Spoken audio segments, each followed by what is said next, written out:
So in the last recording we talked about ions, the octet rule, and how our ions are formed. In the this next video we're going to talk about and then putting our ions together to form compounds, and those are called ionic compounds. I'm actually going to be combining two different sections here. The first one talks about naming your ionic compounds, and the next one talks about writing formulas. So we're actually going to consider these two topics together.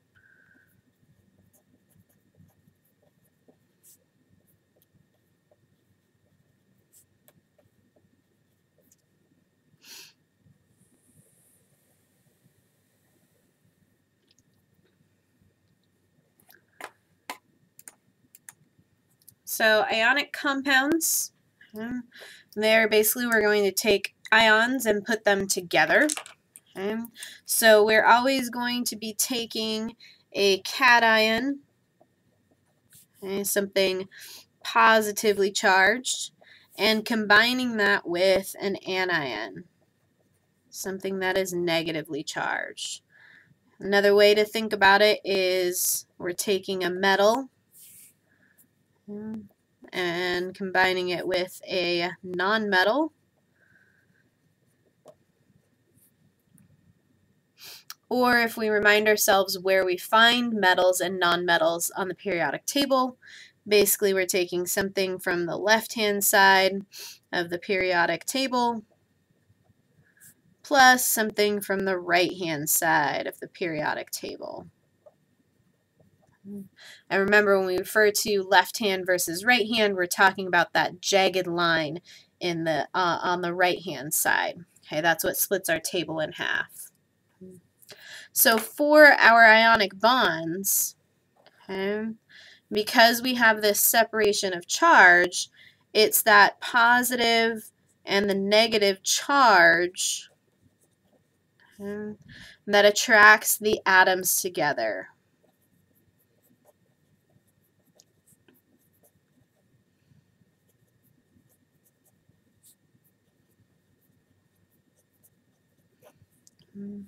And we can think of that, it's similar to magnets.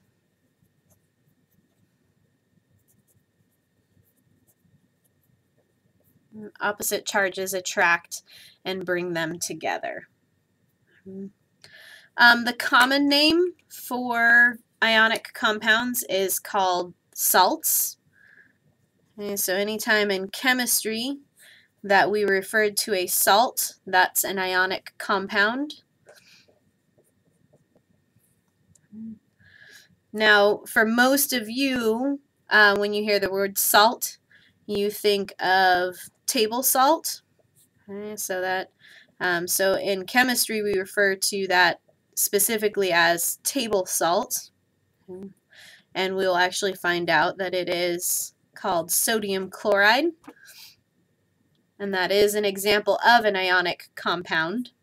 So it is, yes, a salt, but in chemistry we use salt for a very general term, and when we're referring to the crystal that you put on your food, in chemistry we call that table salt.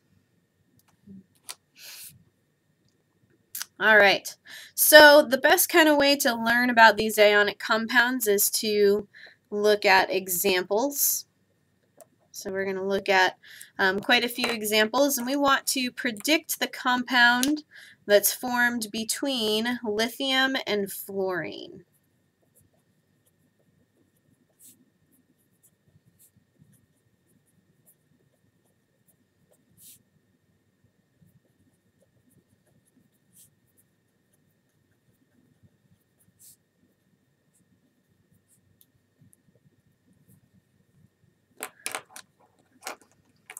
So to answer this, we want to look at their charges of what they form. Lithium is in the group 1A, so it has one extra valence electron that it wants to lose, okay, right, because everything wants to be like the noble gases. So it's going to lose an extra electron, so lose a negative charge. to become a positive 1. Then we have our fluorine is in group 7A, so it has 7 valence electrons. It wants to be like neon, which has 8 valence electrons. So fluorine's going to gain 1 to be a -1 charge. Now when these two atoms get together, we want them to combine so that they're charge neutral, so that all of our charges are balanced. So if we have a +1 charge and a -1 charge, if we combine those in a 1-to-1 ratio, we'll have a charge neutral compound. So we have lithium and fluorine together.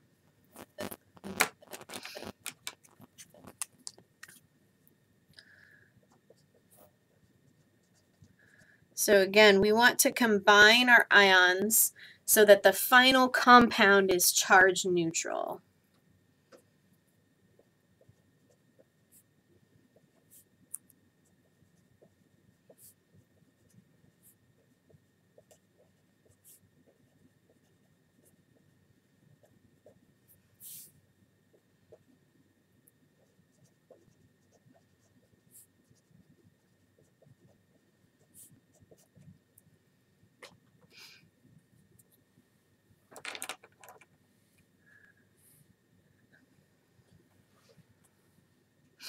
All right, let's look at another example. Maybe one where our charges are different. So again, predict the compound.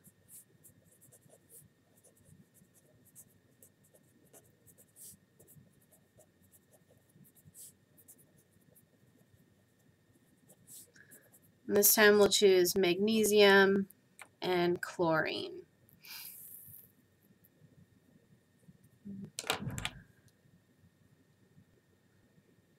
So again, we'll figure out what our ions are. We have magnesium is in group 2A, has an atomic number of 12. Okay, so group 2A means that it has 2 valence electrons, and it's a metal, so it's going to want to lose those 2 electrons to form a 2+. Then we're looking at chlorine for our anion. Chlorine is underneath fluorine in the same group, so both have 7 valence electrons. They want 8. So chlorine's going to gain 1 electron to have a -1 charge. So if we want to combine these so that they're charge neutral in the end, magnesium is going to have a 2+ charge, and we want to balance that with a negative from the chlorine. And chlorine has a -1, so we're going to need 2 of our chlorines to be able to balance out that positive charge from the magnesium ion. Now when we want to represent that we have 2 of a particular atom in the formula, we represent that with a subscript to the bottom right-hand side. Okay, so this is saying that in this compound we have 1 magnesium for every 2 chlorines that we have.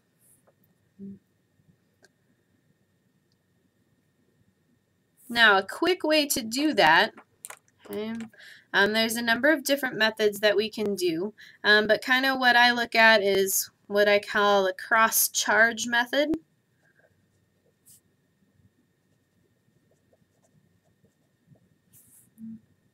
And that's where you take the numerical value of one ion, that becomes the subscript for your other one, and then the numerical value for your second ion becomes the subscript for the first. So if we look at, I'm just going to write the ions down again here. We take the 2 from the magnesium. That becomes the subscript for the chlorine. Then the 1 that we kind of leave off, we just have a -1 charge here, that becomes the subscript for magnesium. Now we leave off ones in our formulas. Basically, we would end up with an MgCl, and then we have our 2. Okay, so the 2 is coming from the 2 plus in magnesium.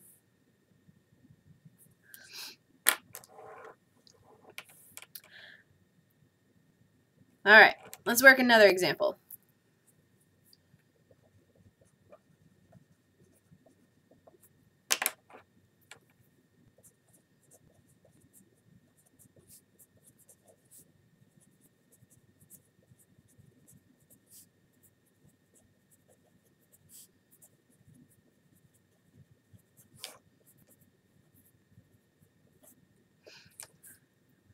So if we look at magnesium and oxygen this time, magnesium still has a 2 plus.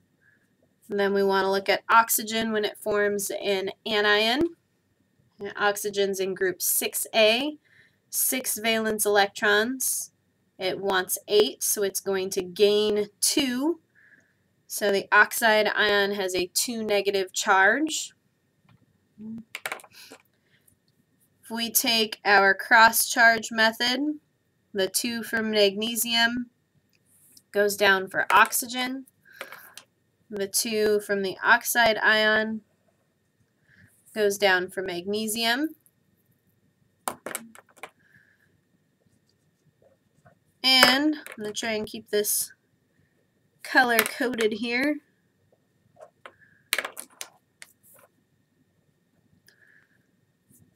So our subscript of 2 for magnesium comes from our charge from the oxygen. The subscript of 2 for the oxygen came from our magnesium here. But we want to make sure that we reduce our formula down to its simplest form. Okay? So we actually want to reduce this.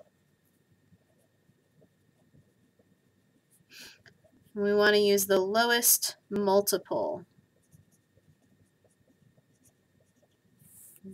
So we have a 2 to 2 ratio, or a 2 to 2 multiple. We can divide both those numbers by 2, and we end up with just Mg1 and oxygen 1.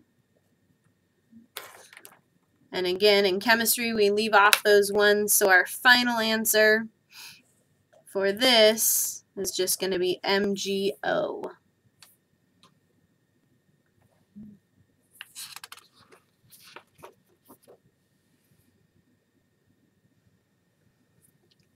Okay. So the cross-charge method works almost all the time. The only thing that you have to be aware of is make sure that you reduce your formula down to the lowest multiple. Whenever you are submitting things online, or if you're typing things out like your post labs or your exam answers, you're always going to want to use proper subscripts. So that means that you're going to have to learn how to, in your word processing software, learn how to do subscripts, okay, so that you have them properly represented in your text, as well as when you are entering in exam problems, there is options for using your subscripts and your superscripts. All right, let's do one more example.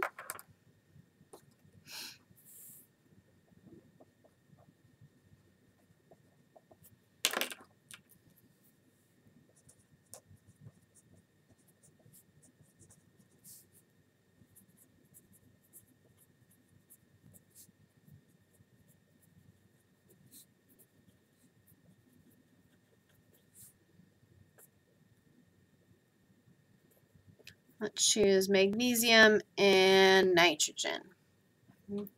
Go ahead and try this one out on your own. So go ahead and pause the video and try this out. And then once you either get stuck or come to a conclusion, go ahead and come back and I'll have the solution for you.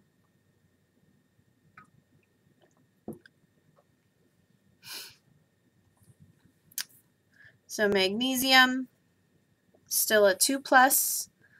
We're going to combine that with nitrogen. When nitrogen forms an ion, it's in group 5A, so it wants 3 more electrons. So it has a 3 negative charge. We can do our cross charge method. The 2 goes to the nitrogen, the 3 to the magnesium. We have Mg3 and 2, and that is the lowest multiple. We don't have any duplicates there. It's not, they aren't both evens. So our final answer then is Mg3N2.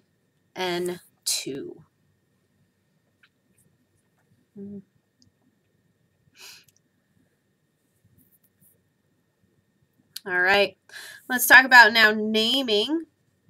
Okay, that's how we write our formulas. So naming our ionic compounds.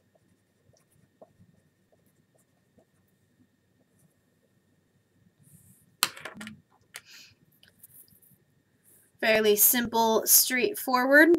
Okay, you're going to have the name of the cation plus the name of your anion. And you just basically, you remove the ions. So in the previous video in section 5.1, we talked about how to name the ions and the different rules.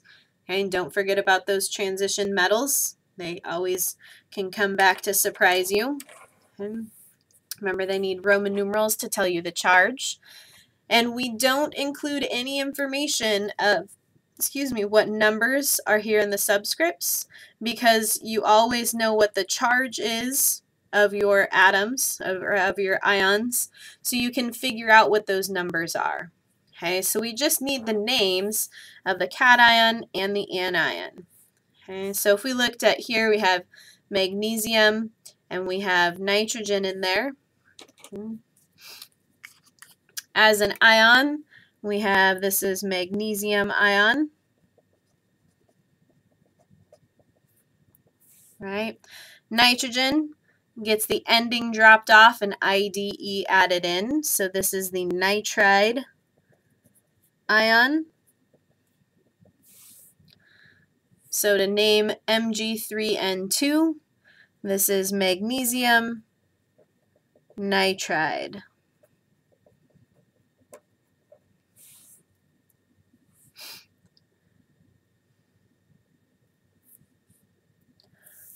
Okay. Let's name the other 3 compounds that we worked with. Okay, magnesium and oxygen. And again, magnesium is just magnesium ion. When oxygen forms an ion, it's the oxide ion. So this is magnesium oxide.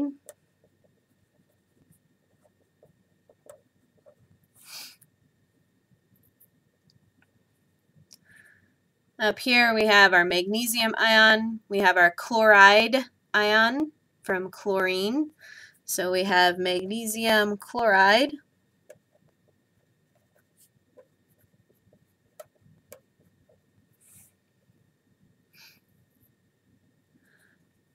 And our first example, this is lithium fluoride.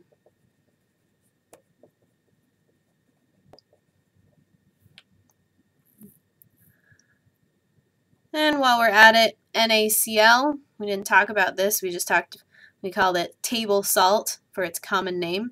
Its chemical name, this is sodium chloride.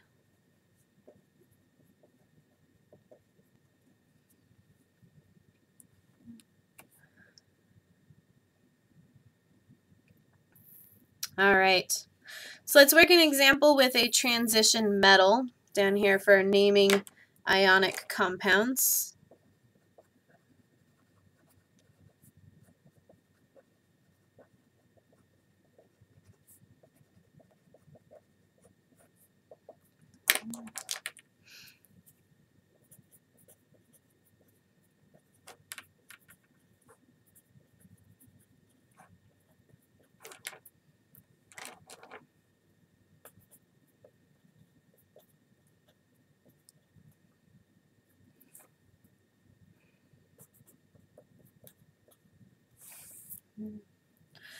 So I want to do two different examples. So I first want to look at the name of Ni3P2 and then look at the name of NiP, okay, to see how those names are different.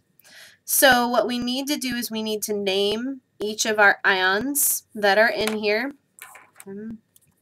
So let's work with Ni3P2 first. So phosphorus, when it forms an ion, we know what its charge is going to be, and we know that that's the phosphide ion.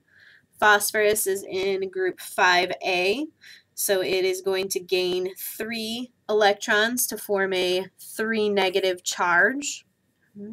So basically we have phosphorus is a 3 negative. The easiest way to figure out the charge on our nickel here, okay, because nickel is a transition metal, it can have multiple charges, so we can't look at, we can't just call this nickel phosphide. We have to show that this has a Roman numeral, okay, because if it was just nickel phosphide, what would you name that? Nickel phosphide. These are two different chemicals, so they have to have two different names. The easiest way to do this is to do the reverse charge. Okay, so we did cross charge up here to get to our formula. We can do the reverse to get up to our ions. So our 3 goes up to be the charge on our phosphorus, which makes sense because we have this 3 negative here. Then our 2 goes up for our nickel. Okay, nickel is always going to be a metal, so it's always going to have a positive charge. So we end up with a 2 plus on our nickel.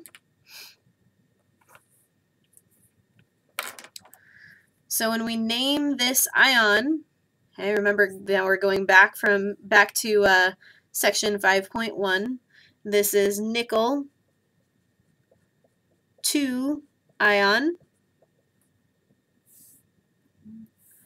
Then our P3 minus, this is our phosphide ion.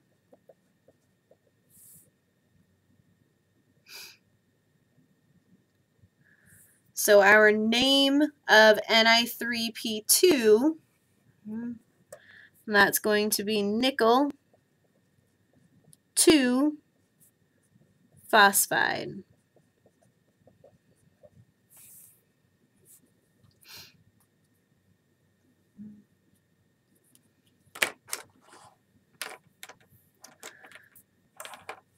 Now if we work with NiP,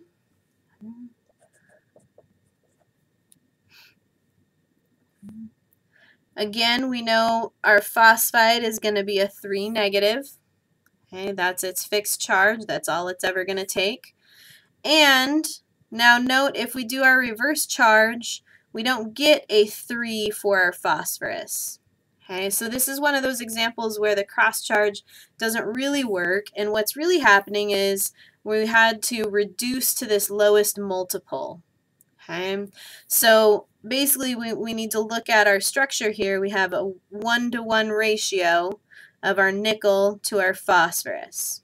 Okay, and we know our phosphorus has a 3 negative charge.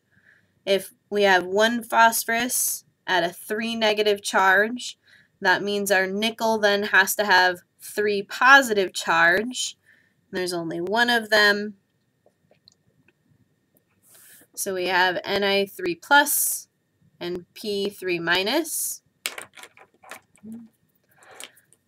The name of nickel 3 plus as an ion is going to be nickel 3 ion. And then we still have our phosphide ion.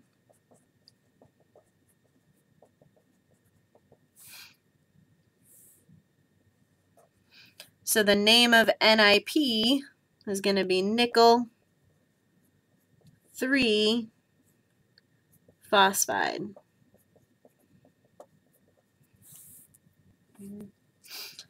So notice that we can now differentiate between these two compounds by showing what the charge was on our metal. Very, very common mistake that students make when naming compounds that have transition metals is it's really hard not to put some sort of clue of the formula in the name. Okay, a lot of people want to say, well, this is nickel 3 phosphide because it has that 3 there. Okay, but we have to remember that we're going off the name of the ion, and that Roman numeral tells us the charge on that metal. Okay, so in the names for our ionic compounds, we never include any information about the formula. The Roman numerals specifically tell us the charge on the metal.